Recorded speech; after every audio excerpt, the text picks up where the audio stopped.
বাবা আমার সবার ফোন আছে, আমাকেও ফোন কিনে দিতে হবে।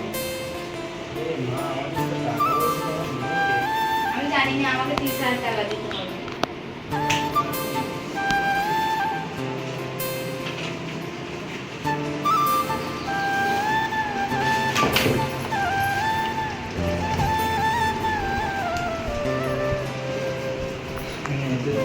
টাকা আছে।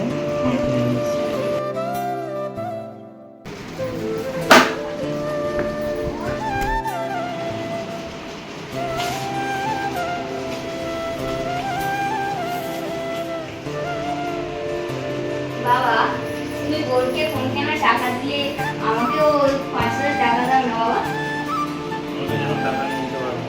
ও আমার ফোনটা খারাপ, একটু দাও না বাবা।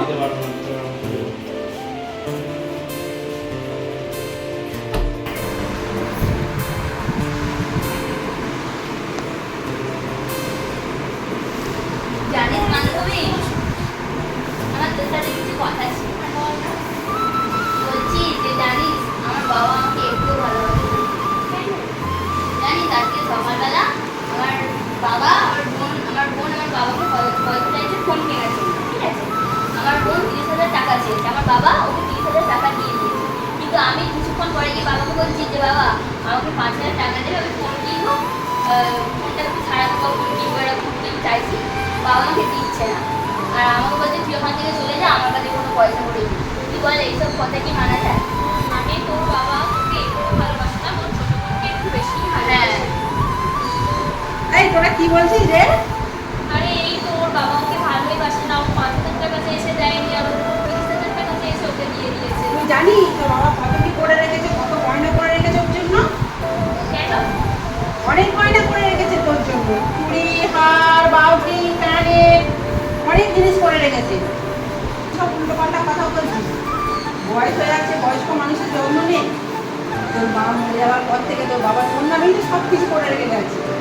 তুই তোর বিয়ের জন্য সব অনেক কিছু গয়না কাটি সব কিছু করে রেখে গেছে। তা সেই মানুষটার জন্য তোর কেয়ার করতে হবে না, তার তো একটু যত্ন নিতে হবে। এখন বয়স্ক মানুষকে একটু রেস্ট দে, তোরা কাজকর্ম কর, করে বাবার যত্ন নেই। বাবার কাছে কে আছে? তোরা ছাড়া আর কেউ নেই। তুই আর তোর বোন তাহলে তোমার চেষ্টা করতে হবে তোমার বাবাকে যত্ন নিতে।